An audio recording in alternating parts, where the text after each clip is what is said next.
This is the call for the Peña Francia Fiesta this year. And it is a call at once comforting and challenging.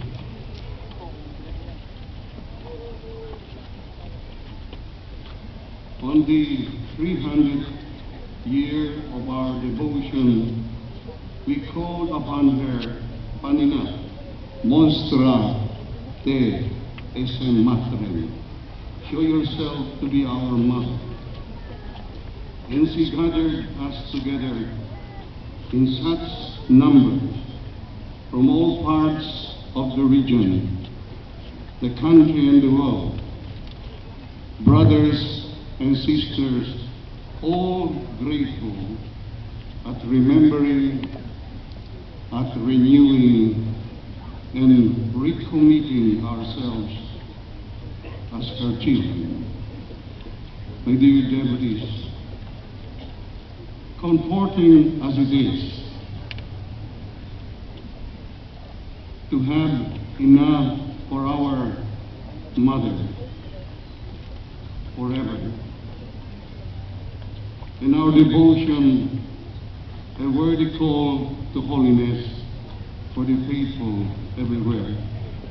This is also becomes a distinct challenge.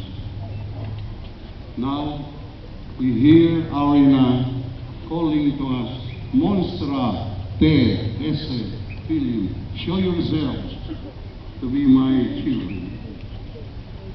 Indeed, we have become a pilgrim city. The title of honored dog is not in our being a travel destination. We are a pilgrim city because of our enduringly ardent devotion.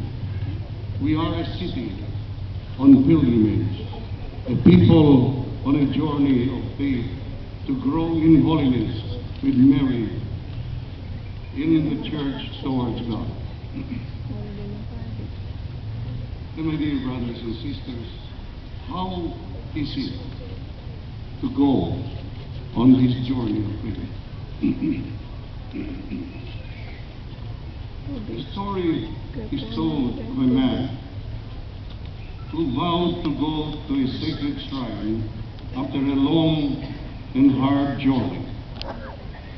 He reached the shrine to find a huge sanctuary lamp burning in beauty and mystery. Deeply inspired, he decided to bring home a flame from the lamp. On his way home, however, he was trapped in a storm. He did all he can to ensure that the flame in his torch would not die. Then, seeking refuge in an old barn, a tired old lady came up and asked for some fire from his torch. All her firewood was wet, but she could not cook meals for her children. With great hesitation, the man shared some of his fire with the old lady.